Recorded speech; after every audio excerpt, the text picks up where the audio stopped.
20절까지의 말씀입니다. 예수께서 또 말씀하여 이르시되 나는 세상의 빛이니 나를 따르는 자는 어둠에 다니지 아니하고 생명의 빛을 얻으리라. 바리새인들이 이르되 내가 너를 위하여 증언하니 내 증언은 참되지 아니하도다. 예수께서 대답하여 이르시되 내가 나를 위하여 증언하여도 내 증언이 참되니 나는 내가 어디서 오며 어디로 가는 것을 알거니와 너희는 내가 어디서 오며 어디로 가는 것을 알지 못하느니라. 너희는 육체를 따라 판단하나 나는 아무도 판단하지 아니하노라. 만일 내가 판단하여도 내 판단이 참되니 이는 내가 혼자 있는 것이 아니요 나를 보내신 이가 나와 함께 계심이라. 너희 율법에도 두 사람의 증언이 참되다 기록되었으니 내가 나를 위하여 증언하는 자가 되고 나를 보내신 아버지도 나를 위하여 증언하시느니라. 이에 그들이 묻되 내 아버지가 어디에 있느냐? 예수께서 대답하시되 너희는 나를 알지 못하고 내 아버지도 알지 못하는도다. 나를 알았더라면 내 아버지도 알았으리라. 이 말씀은 성전에서 가르치실 때에 헌금 앞에서 하셨으나 잡는 사람이 없으니 이는 그의 때가 아직 이르지 아니하였음이로라. 아멘.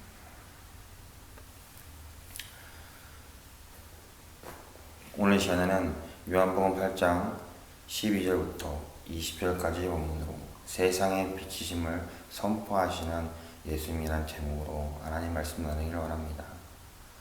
여인에게서 새로운 삶을 회복시켜 주신 예수님께서는 공개적으로 자신을 세상의 빛으로 선포했습니다.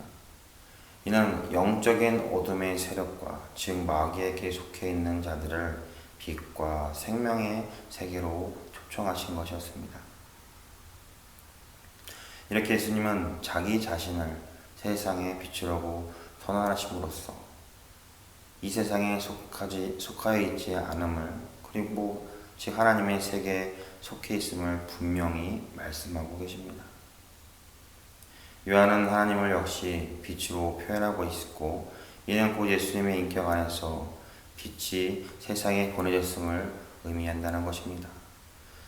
그러므로서 예수님께서는 세상에 속한 자들과 구별되어서 대립할 수밖에 없었고 계속되는 논쟁에서 나타나고 있는 예수님의 자기 선언은 본질적으로 계시에 대한 무지와 죄악과 어둠과의 싸움을 의미하는 것이었습니다. 하지만 이 영적 싸움은 그를 믿고 따르는 자들에게는 구원을 가져다주는 하나님의 은혜이고 그를 배척하는 자들에게는 멸망을 초래하는 심판이었다는 것입니다. 성경은 우리에게 예수님 안에 있는 영원한 생명의 빛 가운데 거할 것을 요청하고 있습니다. 또한 우리 안에 있는 예수님의 빛을 세상에 반사시켜서 어둠에 거하는 사람들로 하여금 그 빛을 따르도록 하라고 명령하고 있습니다. 하지만 바리새인들은 여전히 영적 어둠 가운데서 속하여서 예수님께 선포하시는 진리를 깨닫지 못했던 것입니다. 예수 그리스도께서 성육신하심으로써 사람들이 하나님을 온전히 알 수 있게 되었던 것입니다. 그리스도의 성품이 곧 하나님의 성품이요 그리스도께서 가르치신 것이 곧 하나님의 뜻이라는 것입니다. 그리스도께서 죄인들을 용서해 주시고 버림받은 자들을 사랑하신 것 같이 곧 하나님의 마음이요 죄인들을 위해서 십자가의 대속을 치르신 것이 곧 하나님의 큰 구속의 계획이었다는 것입니다. 여러분, 사람이 어떤 존재에 대해서 아는 방법은 여러 가지가 있을 것입니다. 소문으로 또는 서신으로 혹은 오늘날처럼 인터넷을 통해서 많은 방법을 통해서 다양합니다. 그러나 가장 확실하게 상대방을 알 수 있는 길은 그 존재를 만나서 인격 대 인격으로 교제를 해보는 것입니다. 그리스도는 우리가 인격적으로 교제를 통해서 하나님을 알 수 있도록 인간의 모습으로 이 땅에 오신 하나님의 아들이십니다. 그러므로 우리는 그리스도의 인격과 사역과 가르침을 통해서 하나님과 그 뜻을 온전히 알 수가 있습니다. 주님은 하나님 아버지를 보며 달라는 제자들에게 예수께서 이르시되 빌립아 내가 이렇게 오래 너희와 함께 있으되 내가 나를 알지 못하느냐? 나를 본 자는 아버지를 보았거늘 어찌하여 아버지를 보이라 하느냐라고 말씀하셨습니다. 이처럼 예수 그리스도는 영적으로 소경된 이 세상 사람들에게 하나님을 온전히 알려주시기 위해서 이 땅에 빛으로 오셨다는 것입니다. 그리스도가 아니었다면 인류는 하나님의 존재와 성품과 그 계획을 온전히 알 수가 없었을 것입니다. 우리 믿는 사람들 중에서도 아직 하나님을 잘 모르겠다고 하는 분들이 있습니다. 그 이유는 그리스도와의 교제를 깊게 하지 못했기 때문입니다. 그리스도를 알기에 힘쓰는 여러분들이 되시길 바랍니다. 그것이 곧 하나님을 아는 빛을 얻는 길입니다. 주님은 세상에 하나님의 생명을 주시는 빛이 되십니다. 12절 말씀에 보면 주님은 당신을 세상의 빛이라고 했습니다. 그리고 그 빛을 따르는 자들을 생명의 빛을 얻으리라고 약속하셨습니다. 사랑하는 여러분, 빛의 혜택 중에 또 무엇이 있겠습니까? 바로 열입니다. 열기를 만물에게 주어서 생명을 유지시키고 또 성장하게 만든다는 것입니다. 그리스도는 저 높은 하늘에 있는 생명의 은혜를 이 낮은 땅의 죄인들에게 전달하려고 오신 빛이십니다. 여러분, 그리스도뿐만 아니라 당시의 철학자들도 저 높은 천상을 빛의 세계라고 불렀습니다. 그 빛의 세계에는 온전한 안식과 진리와 자유와 평강이 있다고 믿고 있었습니다. 하지만 이 땅은 어둠의 세계로 불렸습니다. 저 천상의 빛이 다다르지 못한 빛과 분리된 세계라고 가르쳤던 것입니다. 그래서 이 땅에는 참된 진리와 생명과 평화가 없고 죽음과 싸움과 재앙만 넘쳐난다고 가르쳤던 것입니다. 그 철학자들은 빛과 어둠은 영원히 교류할 수가 없다고 믿었고 오직 사람이 죽어야만 이 어둠의 땅에서 벗어나서 빛의 천상세계로 갈 수 있다고 생각을 했던 것입니다. 그러나 여러분, 그리스도는 사람들의 이런 생각을 뒤엎고 하나님의 생명의 빛을 이 땅에 전달하시고자 인간의 모습으로 오신 것입니다. 그래서 사람들에게 영생과 부활의 진리를 가르치시고 천국의 진리를 교훈해 주셨고 하나님과 그 뜻과 계획을 알게 하시고 하나님의 생명을 그 말씀을 믿는 자들에게 전해 주셨다는 것입니다. 헬라 세계 사람들은 저 천상세계에 로고스라는 생명의 진리의 근원이 있다고 믿었지만 그 로고스가 이 땅에 오리라고는 꿈에도 생각을 못했던 것입니다. 그러나 그리스도는 말씀, 즉 로고스가 우리 인간의 모습으로 오신 분이십니다. 그래서 하나님의 진리와 생명과 사람을 믿는 자들에게 전달해 주셨던 것입니다. 그래서 바리새인들은 종교 지도자를 그리스도를 믿지 못하고 스스로 하나님의 아들이라고 주장하는 그리스도를 신성모독으로 대적했던 것입니다. 그러나 주님은 세상의 빛으로 이 땅에 오셔서 그를 믿는 모든 자들에게 생명을 주셨습니다. 우리는 이 진리에 흔들림 없이 나아가야겠습니다. 오직 그리스도 예수에게만 영원한 생명이 있고 구원이 있다는 것입니다. 시내 한 복판에 있는 횡단보도에서 많은 사람들이 길을 건너가기 위해서 신호등을 바라보고 서 있었습니다.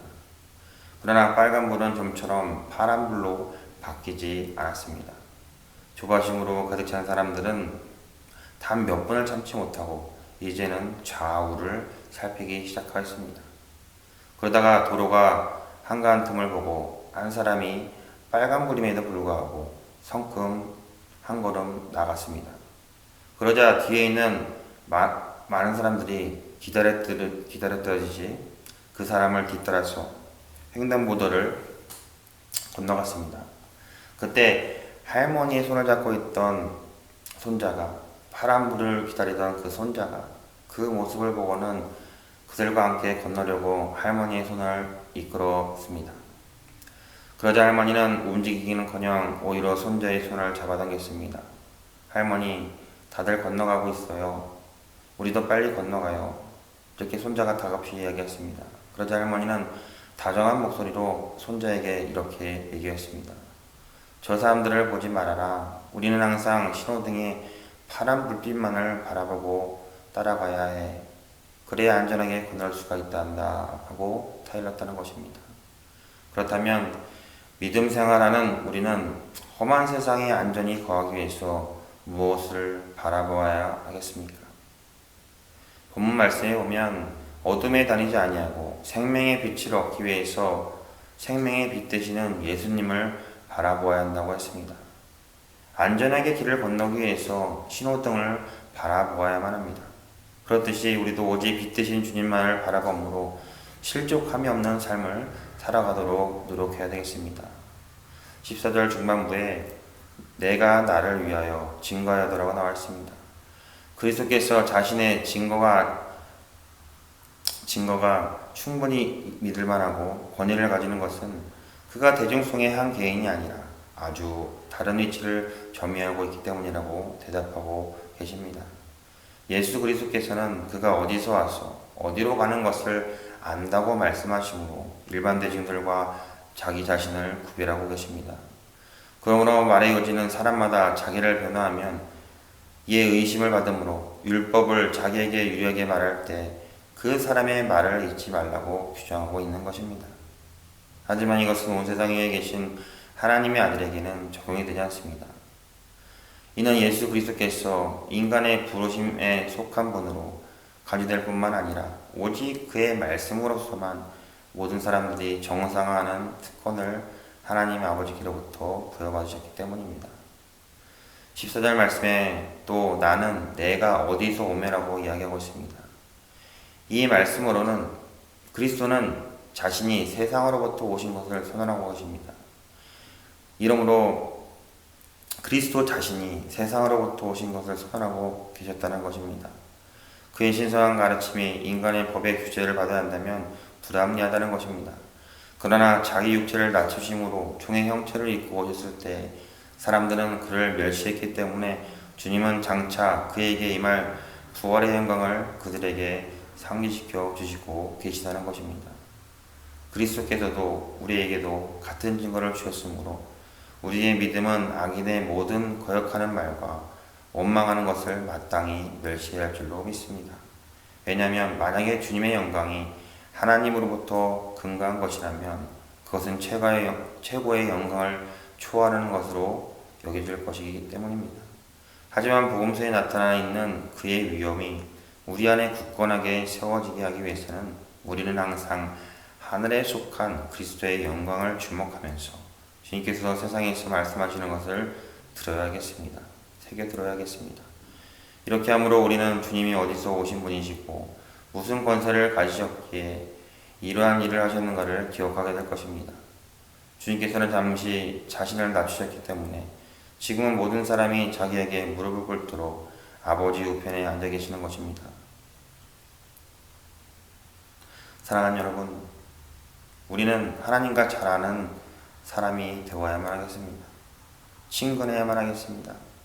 하나님의 성품과 뜻과 계획을 잘 알고 생활해야만 하겠습니다. 그래야 천국과 구원과 영생과 풍성한 축복과 이 모든 것을 누리게 될 수 있다는 것입니다. 그러기 위해서 그리스도와 더욱 하나가 되는 생활도 깊이 교제하는 생활을 가져야만 하겠습니다. 그리스도는 하나님의 인격을 지니고 계신 분이시기 때문에 우리가 인격적인 교제를 해야만 하겠습니다. 19절 말씀에서 보면 바리새인들은 주님께 내 아버지가 어디 있느냐고 질문하고 있습니다. 이는 아버지가 당신을 증거하는 자라는 주님의 말씀 18절을 조롱하기 위해 한 것으로 이미 죽은 내 아버지 요셉이 어디 있느냐는 말씀입니다. 이에 대해서 주님은 그들을 향해서 너희는 나를 알지 못하고 내 아버지도 알지 못하는도다. 나를 알았더라면 내 아버지도 알았으리라고 대답하였습니다. 이러한 주님의 말씀은 하나님과 주님은 하나요. 따라서 주님을 통하여서 하나님을 알 수가 있다는 말씀입니다. 일찍이 요한은 본래 하나님을 본 사람이 없을 때 아버지 품속에 있는 독생하신 하나님이 나타나셨느니라고 증거했습니다. 또 주님 자신도 내가 곧 진리요 길이요 생명이니 나로 말미암지 않고는 아버지께로 올 자가 없느니라.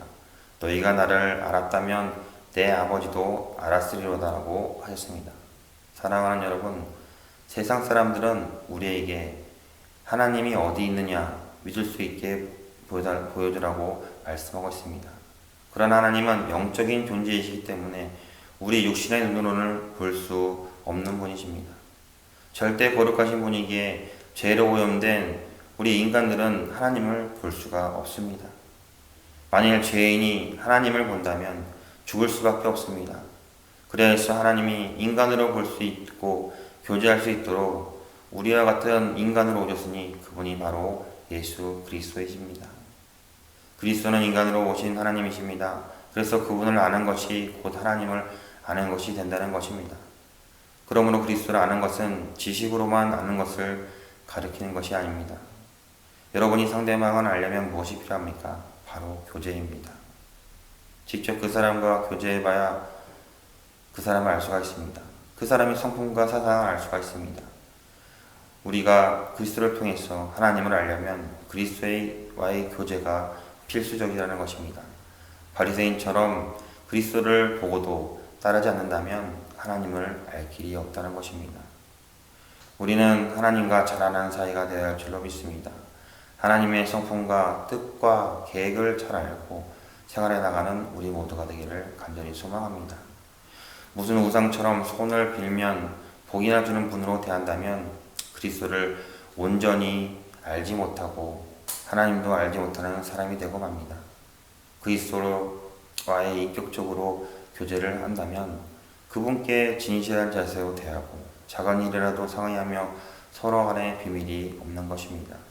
또한 그분의 말씀을 순종하고 죄가 있으면 솔직히 고백하고 용서를 빌며 그분을 기쁘시게 해드리는 것을 의미합니다.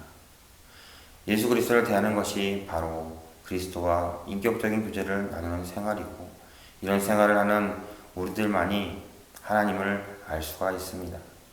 그리스도를 통해서 하나님을 더 깊이 알아가는 지혜로운 여러분들이 되시길 바랍니다. 우리들은 주님의 가르침과 명령에 복종해야만 합니다.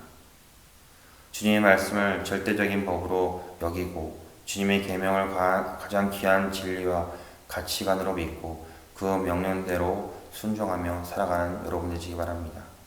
이와 같이 주님의 군사로 또 종으로 제자로 사는 것이 주님을 따르는 길이요 이렇게 행하는 자들에게는 하나님의 축복과 은혜와 진리와 평강의 빛이 그 영혼과 생활에 비추게 될 줄로 믿습니다.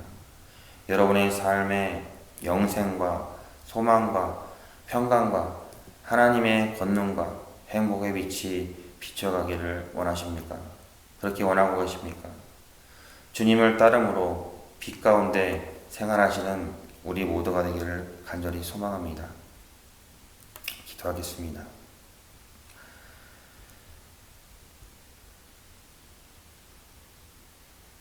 예수님의 말씀과 열매를 보면 그분이 어떤 분이신지 분명히 우리는 알 수가 있습니다.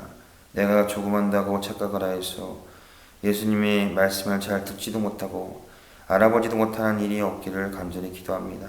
나의 편견과 고집과 본질적이지 못한 것에 대한 집착과 거짓됨과 위선과 경건함을 버리고 생명의 빛 되신 예수님 앞으로만 가기를 원합니다. 그때 영적으로 어두워졌던 나의 눈을 밝혀주시고 병들었던 나의 마음도 치료해주시고 죽어있던 영혼을 다시 살리시는 생명을 허락하여 주시고 가난하고 만족하지 못했던 나에게 우리들 모두에게 가장 기쁜 소식인 복음을 알려주셔서 영원히 살게 해주실 줄 믿습니다.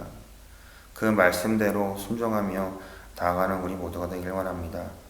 빛 되신 주님만을 따르며 주님의 말씀에 순종하여서 오늘 하루도 승리하는 우리 모두가 될 수 있도록 인도하여 주시옵소서. 거룩하시고 사랑이 많으신 예수님의 이름으로 간절히 기도합니다. 아멘. 오늘 말씀의 제목을 기도 제목으로 바꿔서 기도하시고 빛 되신 예수님을 따라서 그 명령에 순종하며 나아가는 우리 모두가 될 수 있도록 기도해 주시고 코로나 바이러스를 위해서 또 치료받고 있는 자들을 위해서 또 백신이 빨리 개발되어서 하루빨리 이 코로나 사태가 빨리 종료될 수 있도록 기도해 주시고 아픔을 겪고 있는 우리 환우들을 위해서 특별히 재호 형제를 위해서 재난주의 수술을 받고 회복 중에 있습니다. 재호 형제를 위해서 기도해 주시고 또 얼마 남지 않은 수능을 위해서 공부하고 있는 고3 수험생들을 위해서 기도해 주시고 또 취업을 준비하는 취업 준비생들을 위해서 기도해 주시기를 간절하고 원합니다. 하나님의 영광을 위해서 모든 일이 합력하여 선을 이룰 수 있도록 우리 모두가 합심하여 기도합니다.